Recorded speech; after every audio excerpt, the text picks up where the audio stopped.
Salam dan bahagia Ibu dan Bapak Guru. Pada materi kompetensi sesuai kebutuhan mereka kini dan masa depan. Ibu dan Bapak Guru, mari kita ingat masa-masa sekolah kita waktu itu. Apakah Ibu dan Bapak Guru menyukai saat-saat mengerjakan tugas sambil mencari referensi buku di perpustakaan? Atau adakah Ibu dan Bapak Guru yang dulu menggunakan disket untuk mengumpulkan tugas? Wah, ternyata sudah lama ya masa-masa kita menjadi murid. Kini murid kita tidak hanya memiliki buku-buku perpustakaan sebagai bahan referensi. Berbagai materi bacaan dapat mereka jangkau melalui internet, termasuk referensi dari perpustakaan-perpustakaan terbaik di dunia. Betapa zaman sungguh berubah ya Ibu dan Bapak Guru. Ketika kita menjadi murid, mungkin cita-cita kita hanya menjadi dokter, polisi, tentara, atau tentu saja jadi guru. Namun kini pilihan cita-cita murid kita lebih beragam dan mungkin sesuatu yang tidak pernah terbayangkan sebelumnya.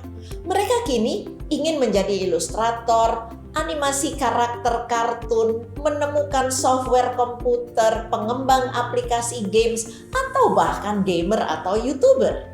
Perubahan-perubahan tersebut hanyalah sebagian contoh yang tentu membuat kita sadar dunia ini ternyata memang terus berubah.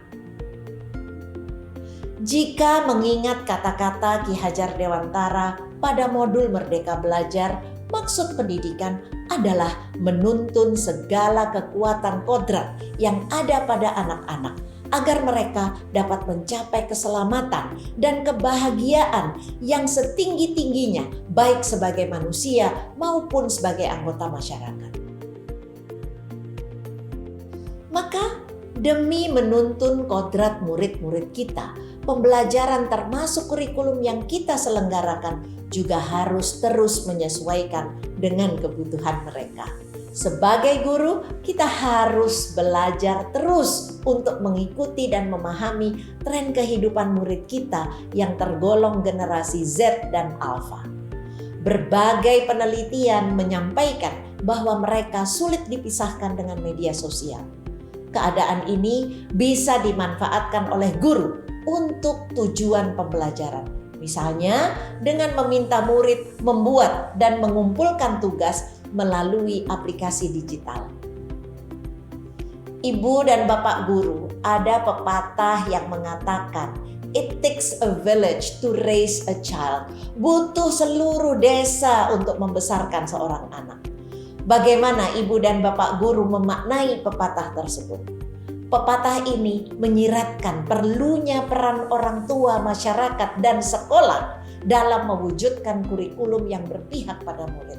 Merekalah yang disebut sebagai 3 pilar pendidikan.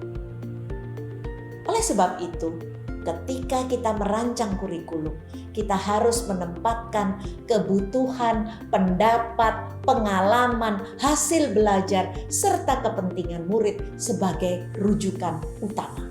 Sejatinya, kurikulum dirancang untuk murid agar dapat mewujudkan seluruh kompetensi yang diharapkan dari kurikulum. Semua pihak harus berkolaborasi maksimal.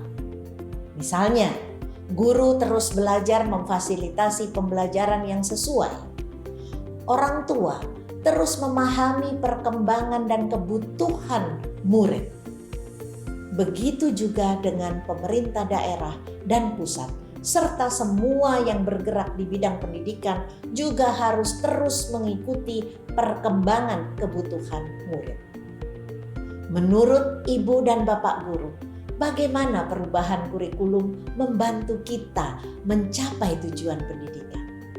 Bagaimana cara kita sebagai pendidik terus berkembang bersama-sama murid kita dengan menggunakan kurikulum sebagai pusat dari pengembangan pembelajaran? Mari kita tetap bersemangat menghadapi dan menjadi bagian dari perubahan ke arah yang selalu lebih baik. Salam dan bahagia Ibu dan Bapak Guru hebat.